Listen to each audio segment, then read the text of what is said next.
the reason I share this is because sometimes these rehabs are going to go sideways, and they're not for the faint of heart.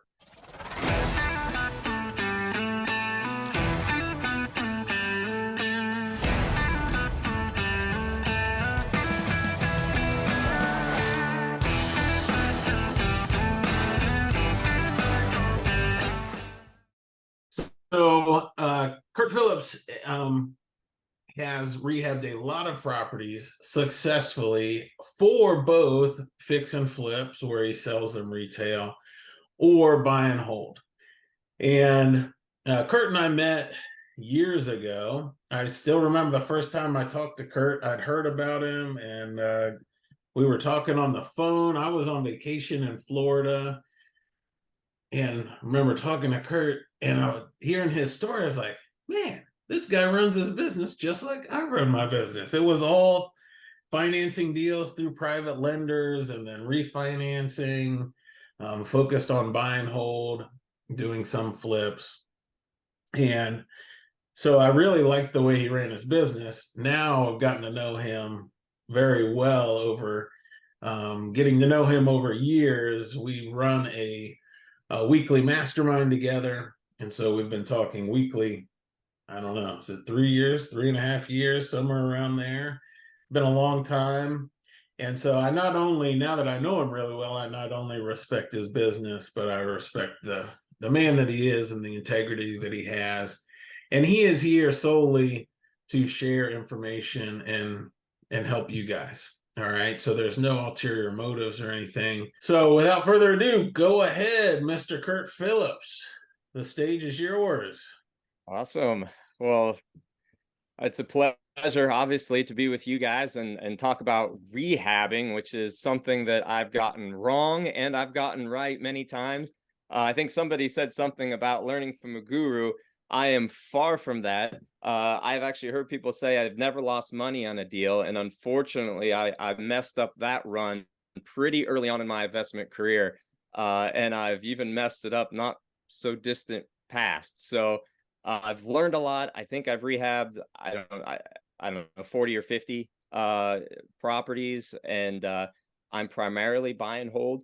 And Chad's right. That was actually, he and I hit it off really quickly because we built our businesses very similarly, but we also found that we had a lot in common in the way that we raise our families, the way that we have a vision for what we want our business to be. I respect Chad. I mean, his business serves his lifestyle, right? That he has a lifestyle, he has family time, he has those things that he wants. And it's because he's been intentional about how he built his business. And we just respect them so much. And we've tried to kind of do the same thing. So I've not built this massive fix and flip business that consumes my time, because that's just not the vision for our family.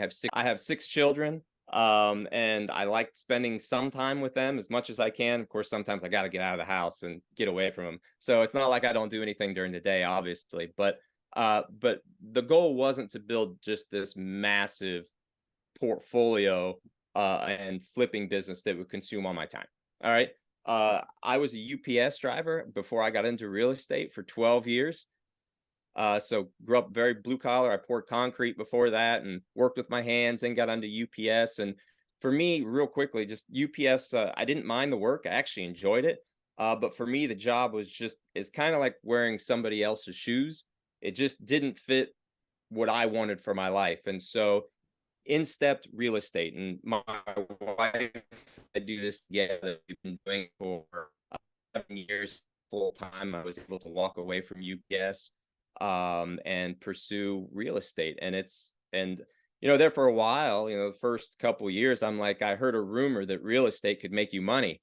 And then you stick with it long enough, and fortunately has provided the freedom for my family and I that we were seeking. So that's real quick kind of my journey. But I want to get into the nuts and bolts of rehabbing as much as time will allow, as much as we can, because this has been a topic that I've had deals either work or not work because of the rehab. I've got them go sideways and I've had them go perfect. I can tell you that primarily I buy and hold. I like building income that continues to pay me over time. It really drives me. I've wholesaled, I've wholetailed, I flip houses on occasion. I have 2 flips right now that are entering the market. So I will do it, but I like to make money consistently instead of just like a one hit. Like I flip a house, I get paid, I pay an exorbitant amount of taxes on the house, and then I move on to the next one. And it just bugs me. So I try and hold everything. Because even here's one thing. Even if you screw up your rehab on a buy and hold, if you hold it long enough, it'll all work itself out. Right? Has anybody experienced this? Is anybody with me? Like, if you hold it long enough, man, you will make money on that property. I promise you. It might take a while, but you can. On a fix and flip, if you're in the negative, there's no way to get that money back. It's you might as well just get rid of it, so at least you can move on to the next deal. So I'll start off with a quick story here. So I got a call from my contractor, and this wasn't too long. This was last year. I got a call from my contractor. This isn't unusual, right? I'm pretty involved, not so much of working with my hands on the project, but all of my projects are within the city that I invest in. So everything's in Lancaster. This is my farming community, right? Everything's in Lancaster. I'm not interested in anything outside of it. It's a big enough community that we can do that in. It's got like 48,000 people in it. So it's plenty of housing. So anyway, he calls me and says, Kurt, there's a few things that I've run into that you probably want to take a look at. Now, this is not an unusual call for me. This is pretty common. I get a contractor that calls me, they run into a hiccup. No problem. I'll swing by later. So I get over there and he says, well, there's a few major problems. So can I screen share, Chad? Have you? Oh, yeah. You've already given me your co-host. Yeah. All right. I think this will work. Okay. Let's see here. All right. So I'm going to just screen share here for this as soon as it comes up. There we go. Can you guys see that? Has it popped up yet? Yeah. Hey, Chad, has it popped up yet? Can you see the kitchen? There we go. Okay, cool. So this is a kitchen that we were working on. This is actually a house in the front and then a small little house in the back. And in front of that window in the sink is a small hole in the floor. Now, we saw the hole in the floor. I would think exactly what you guys thought, that, you know, the sink leaked and the dishwasher that was beside of that leaked, and there's some dry rotting there. Not a problem. Cut out the subflooring, fix it. Well, as he got into it, we found that it was a little more extensive than that. And that's what we end up with. Can you guys see the second picture? Is it loading or? Yeah. Yeah. So basically what we happened was that it was leaking. However, it was not addressed. And so termites came in. And when the termites came in, so just to go back, we were planning on keeping those cabinets and that island. Okay. So just to give you how, like, you talk about a rehab gone sideways. So everything came out. You could see that, like, that third floor joist is actually laying down. As soon as he pulled, the subfloor was actually holding it up. And all of those had to be replaced that you can see because they were doing nothing. Now, we had no idea that this was happening. Literally, there was no settling. Everything was as level as a 80-year-old house can be. Obviously, it's not going to pass the marble test. I mean, if you put a marble in the middle of that room, you're going to lose the marble. But that's most of the properties that we work on. It seems like if they're 80, 100 years old, that's just the nature of it. So we had to tear all those out, replace them. We had to sister up the one that you can't see here that's underneath of the floor because it was dry rot. He told me the band board, which is part of the whole system that holds up that wall of the roof there off to the right, was also chewed up. And we thought we were going to have to jack up the house and replace it, but he found enough solid wood that we were able to move on from that one. Everything underneath that window, you can't tell, but it's all dry rotted. Had to tear all that out and replace it. And so that's what we ended up with right here in the not so distant future from the first picture. However, there was a laundry room that was also in bad shape. He said that they actually found out because the painter was painting it and he leaned on it. And when he leaned on it, it gave. And then he started like shaking it and it would wiggle by like 6 inches. And so we had to tear out both walls to the laundry room. This is exterior. So you can see the one wall is torn out and the one, that's actually my dad there. The wall right there by his head, we actually had to tear that one completely out as well and rebuild that whole room. Didn't ever see that coming either. Everything looked fine, but it wasn't. So he said, "Have you been in the basement since they cleaned it out?" No, I haven't. He said, "Well, it's a little worse than we thought." So there was a little bulge in the basement wall. Sometimes you can get away with leaving those, right? If it's not too bad. And this didn't look that bad. And even if it is a little bad, I don't panic. My dad and I have replaced them before. You just take them out and put in cinder. It's not a cinder block. It's not a big deal. Well, this was a big deal. This is the hole inside of the house, and you can see the foundation is completely missing, because we had to tear the entire thing out. There was basically this massive maple tree beside of it that sent out roots underneath the ground that you couldn't see, that were busting through the foundation. So it wasn't just bulging because of moisture, because they hadn't repaired the gutters. It was bulging because tree roots were actually pushing in the wall. That turned into about a 6,000, no, it was a $7,500 repair, because we had to tear out water lines, we had to redirect water lines, we had to change the main hookup, and in order to do that, we had to bust out that part of the sidewalk, re-pour the sidewalk. So the reason I share this, oh, and here's underneath the sink, this was the culprit. Oh my God. So that's actually That's a mess. black duct tape that they fixed it. Now what's funnier is the person that sold the house to me said, "Yeah, I fixed that leak." I'm like, okay. I did not look underneath the sink. This guy seemed pretty handy. I mean, he was a contractor. So I don't know what he fixed, but anyway, that was kind of the culprit. So the reason I share this is because sometimes these rehabs are going to go sideways, and they're not for the faint of heart.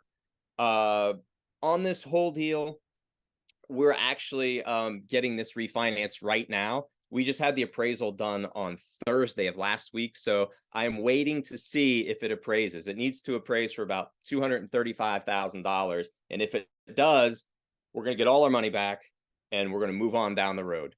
So we hope. It's two houses on the same lot, so I think it will.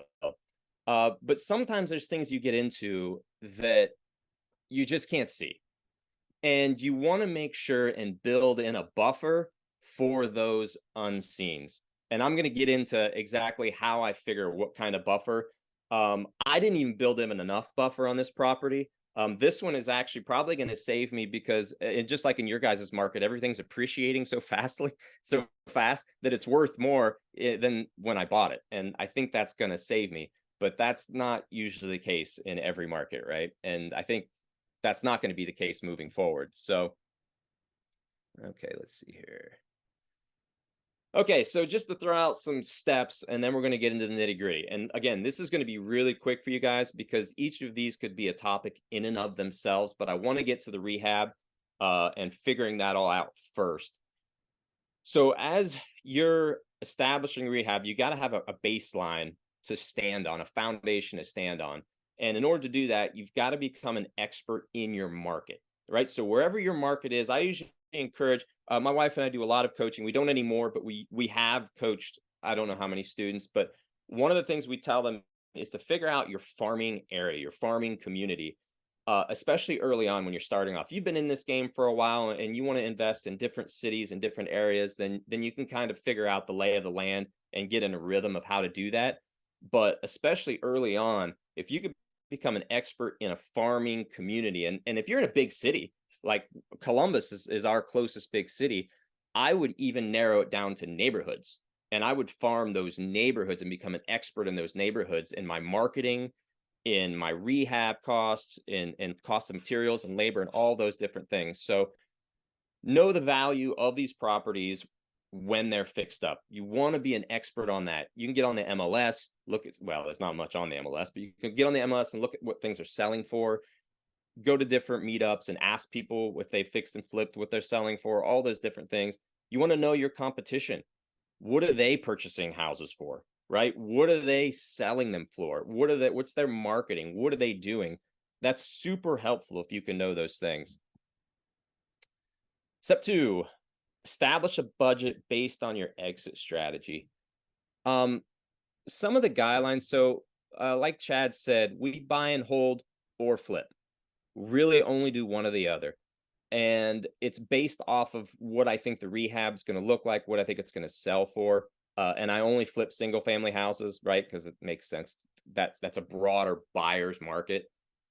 For my rental guidelines, guys, we have a saying in Running Creek Properties, which is kind of our properties, is clean, fresh, and safe. That's what we're going for. Clean, fresh, and safe. We're not putting granite countertops in our rentals. You might in your market, but we're not in ours. We're gonna put flooring, we're gonna put paint, we're gonna make sure it's nice, we're gonna make sure that when they walk in, it doesn't smell like it did when we bought it, right? It's gonna smell fresh, it's gonna smell good. When they look around, we want them to say, wow, this is really nice. That's what I'm going for. It doesn't need to be perfect. There's a lot of things that our residents will not care about, right? My dad actually helps us on some of our properties. He's 82 years old and he has an eye that doesn't work so well anymore. And he likes to paint though. And so we let him paint. And you can imagine a one-eyed guy painting straight lines on it's just not going to happen. And it doesn't have to be perfect. It just needs to get on the walls. My flips, they need to be pretty close to perfect, right? Because they're going to bring inspectors in there and the professional inspectors, and they're going to go through and find anything that's wrong with your house. So you want to get rid of now we usually get rid of peeling paint actually for a rental as well. Quick caveat, even in a rental, there's some debate on this, but does anybody buy old houses that have like the original lead-based paint windows with the pulleys in the window? Anybody to open and shut the windows? Yeah, there's a few of you that have. So I replace those immediately. And the reason I do is one is a lot of them don't open properly or stay open, especially if that pulley breaks. But also they're all lead-based paint, right? You can wax them, you can paint them. We've done a lot of different things with them. But for us, we didn't used to replace them. Now it's the first thing we do. We take out all those windows, we put new vinyl windows in. It's going to cost roughly $350 with labor and materials per window. It can cost over that, depending on if you go with another company. I won't pay more than about $440 a window, and that's with a company that, like, if I need them to be in and out because I don't have my guys that will help me.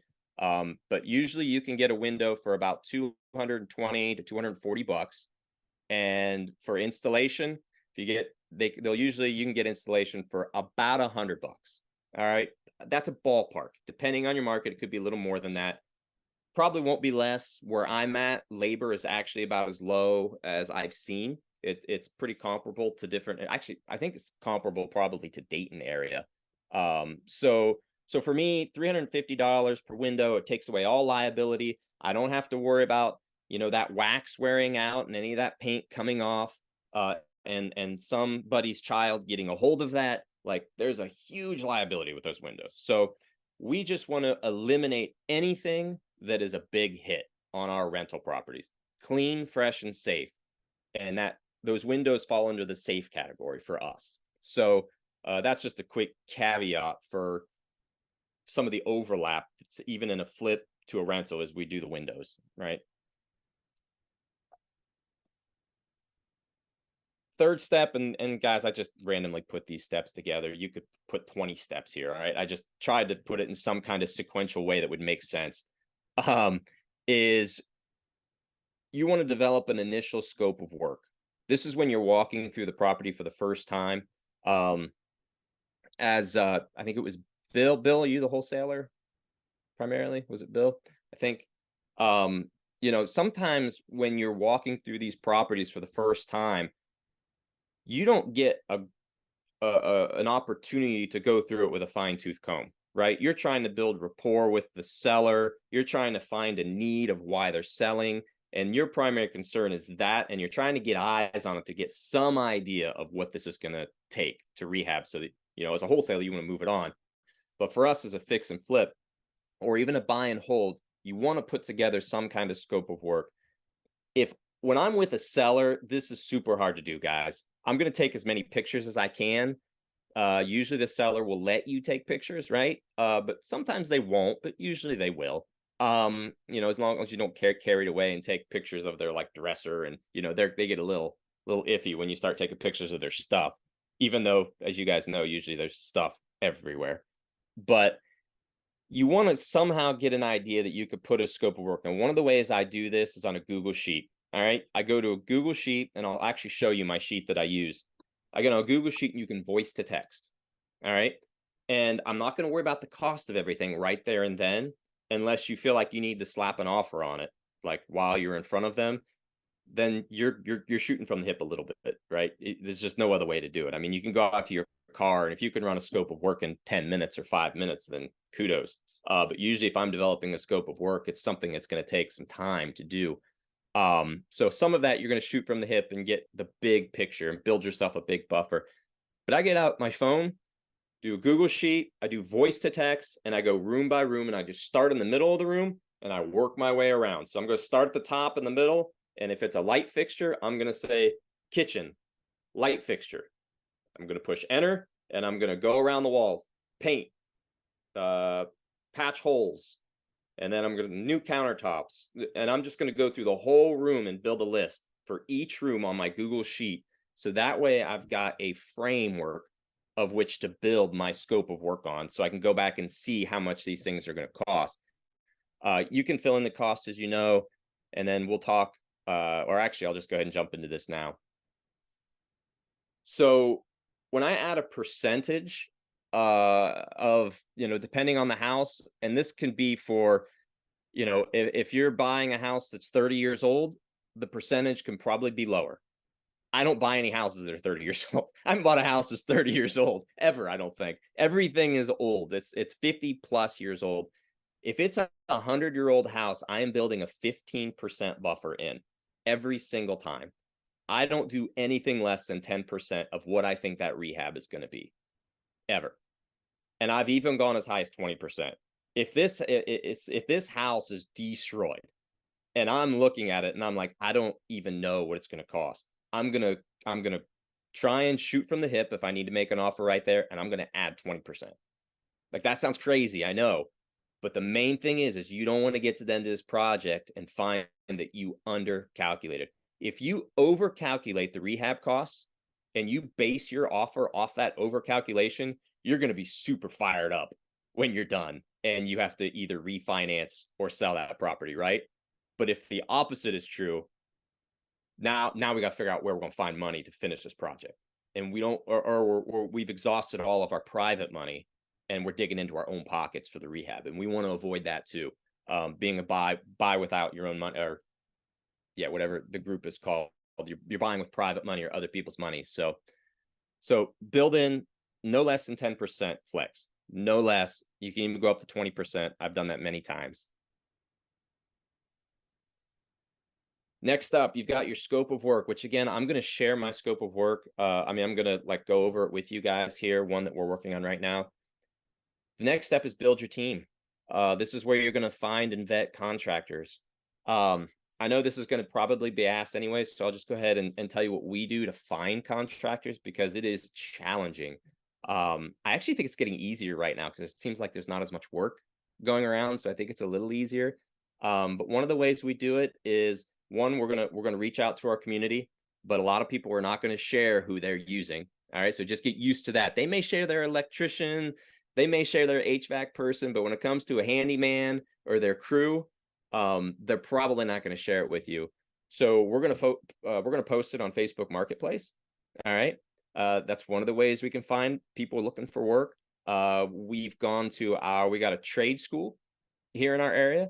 We've contacted their job placement person to find out if there's people that are graduating that are looking for some kind of general labor. If there's any electricians, plumbers, specific trades that are going out and building their own businesses, that they're happy to share that information with you guys, because it looks good, like for them, it makes them look good, because now they're placing their folks, and they're giving them work right there and then. Colleges, if there's colleges in the area, you can even try the job placement through the college to see if there's anybody that's going into construction, project management, and wants to get their feet wet on a project. So These are all places that you can go to find contractors. I've never gone to Home Depot or someplace like that at like 6 in the morning and just start talking to people, but that is a way that you can do it. I've talked to lots of people who have. I've never had to. Vetting contractors is probably a whole nother topic, guys. We could like spend a whole time vetting contractors. So I'm not gonna hit that. One thing I will say is I try not to hire hourly if I don't have to. Especially on a rehab. I want by the job, right? And I also don't want somebody who's coming to me constantly wanting to change what their estimate was and do change orders because they're finding other stuff. Like I want them to come in, they better bring a notepad with them. I want them to take notes as I'm walking through the house with them, right? So if they're just, for example, if you have a contract that's in front of you and you're telling them what you want to do and they're just listening and shooting the BSing with you, they may not be your guy. Like, unless you just say, hey man, how are you going to remember all this? You know, just subtly say, you got something you maybe want to jot this down with? I know it's a lot. I would have a hard time remembering, right? You can wrap it in people skills. You don't have to be a jerk with them, right? But even so, they need to like, they're going to forget. They're even going to write it down and forget some stuff.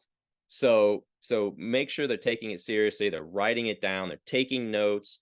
They're measuring. If they show up with a measuring tape, I know, show up with a measuring tape and you're saying, we want vinyl flooring in this room, and they just eyeball it. How could they possibly give you an accurate estimate without getting their measuring tape out and measuring that room? How are they going to give you a good price for a countertop if they don't even measure how much countertop they're going to put in? So these are all little things that I'm just watching for. I'm watching to see how professional they are. So, all right. And then onboarding contractors is another area that again, that's something that we have a whole onboarding that we do. But I'm not going to get into all of that unless you guys ask me to at the end. All right. Know your numbers. We're going to get into numbers here in just a second.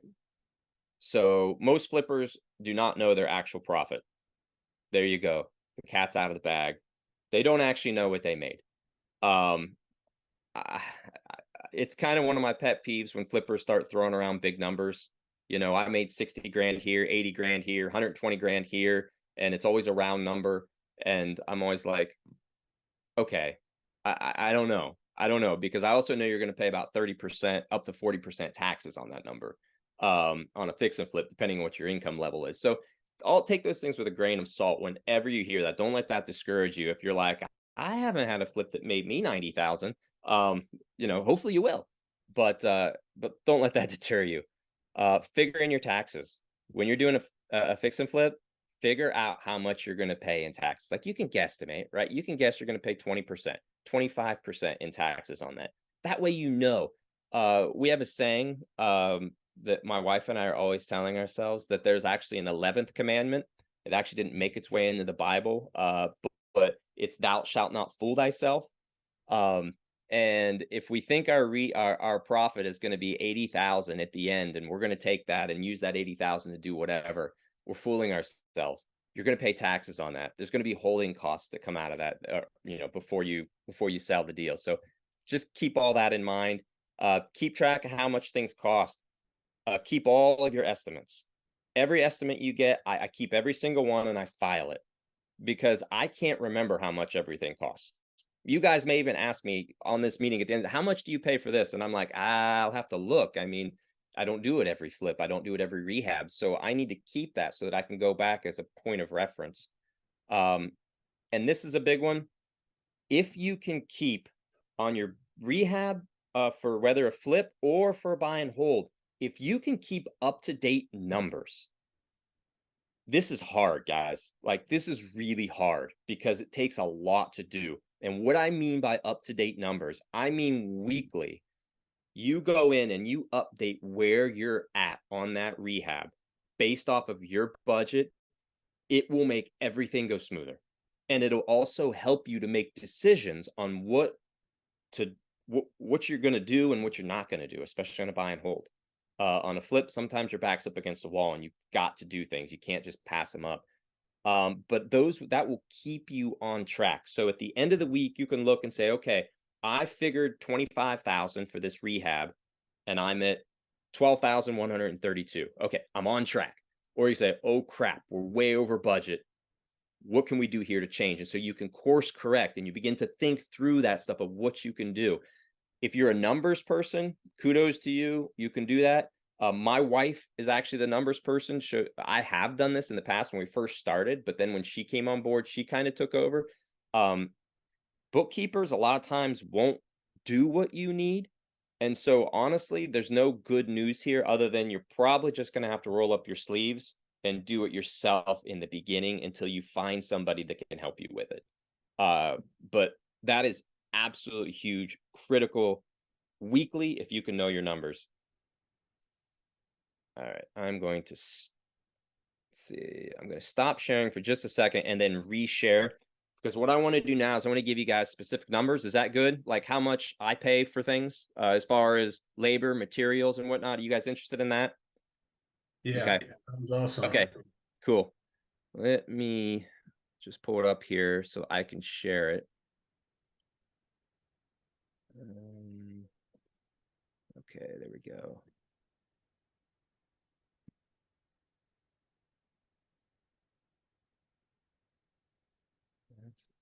Okay, here we go. Got it. All right, so this is, okay, it should be a Google Sheet. Let me know. Somebody give me a thumbs up if you can see it. Yeah. Okay, Yeah. cool. All right, so this is my sheet that I do quick. All right, this is my quick sheet that I can kind of now, this takes a little bit of time. I got to go back and kind of fill in this stuff. But here's where I'm going in and looking at. So this is actually one that we're working on right now that we're in contract for. I'm hopefully going to be closing on it here in a couple of weeks. So I've done a kind of a quick walkthrough. I've taken pictures, and I'm going to get in there and build a better scope of work, but I needed to get an offer to these folks, okay? So this is my voice to text. All I did is I copy this thing, I make a new sheet, and I go here and I just start voice to text. Kitchen, windows, GFI by the sink, replace the stove. So I mean, I took lots of pictures, okay? So I was able to. Windows, here I have to replace 4. Again, materials, about 250, about $100 in labor. GFI by the sinks, outlets, and things like that. I'll tell you, if the electrical is extensive, like if I have to change a breaker box, obviously a main service line, you have to have a licensed electrician to do it. If the wiring is knob and tube or cloth wiring or it's tricky, I'm probably going to bring in an electrician to do those. Because I've had my handyman screw them up several times. Okay. And it's just like, the light's not working. Why is the light not working? Oh, I must have wired it up wrong. Okay. Time out. We can't wire these things up wrong. This is not acceptable. So if the wiring has been changed out and it's newer, now this is my opinion, guys. Oh, this is being recorded, so maybe I should say you need to have a licensed electrician do everything electrical. That's what but outlets are not that hard to do. Overhead lights are not that hard to do. And so I'll let my handyman do those things. All right, personally. So you can take that with a grain of salt. All right, I have replaced the stove. We put in new stoves and new refrigerators, even in our rentals, guys. We used to put in used, but they just break, and it's more effort than it's worth. We're trying to build a lifestyle business, one that serves us. And if we put old stuff in these properties or used stuff, now we're just like, it's very stressful when a refrigerator breaks and they lose all their food. It's very stressful when their stove breaks and they can't use a stove and it's a Saturday at 8 o'clock. Like, these are just things we just wanted to eliminate all that stress, right? So we put in new appliances. Again, take it with a grain of salt. This is just what we do now. We didn't used to do that. Let's see, light underneath the sink. Let's see what else. Paint the walls. Here we go. So you guys might not be able to see this. For painting, I want to pay about $2 to $2.50 a square foot. All right. If you hire a professional painting company, they're going to be, I don't know, I haven't hired one forever, but what, $4.50, $5 a square foot? Anybody? Anybody hired one lately? Is that close? Well, anyway, I can't see everybody, but so $2 a square foot. I get all my paint from Sherwin-Williams. We have a pro account with Sherwin-Williams. So this recently, I just looked. We're at 28.45 per gallon for wall paint. You may be able to get it cheaper somewhere else. If you can, go for it. But Sherwin-Williams gets our stuff ready for us. We call it in. They're easy. They know my name. Super easy. You can actually do it all online too. And if you do it online and you get a card, you can actually get their I guess it's a credit card is what they have name for it. You get a credit card, Sherwin-Williams credit card, and you can actually pay it off as you go, interest free. So it's super nice to have that interest free on there. So anything that, again, we're using other people's money, right?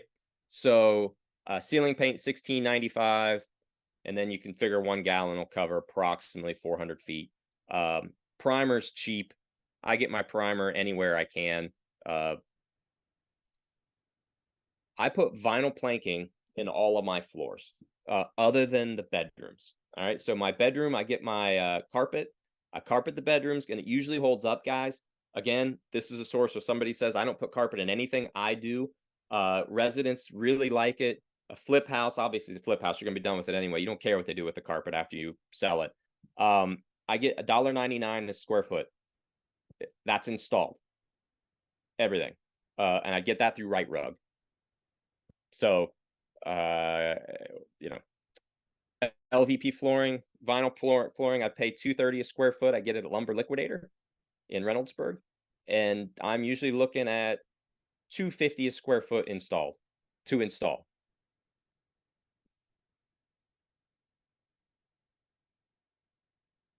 Countertops, I didn't put in the specific cost here. This is actually a really small house. This house is 717 square foot, I think. Small little countertop. 650, actually that doesn't equal 650. That's actually $700. That's for the countertop and for installation. I base that off of previous estimates. Faucet, materials, 120. Usually it costs $60 to install. Let's see. Doors, this is a big one. So when you're replacing doors are kind of expensive. So the cost is $150. Depending on what they have to get into, it can be up to $250. What I mean by that is a lot of 100-year-old houses, 80-year-old houses, that framing is not square. And has anybody ever tried to hang a door that wasn't square? It's a pain in the butt.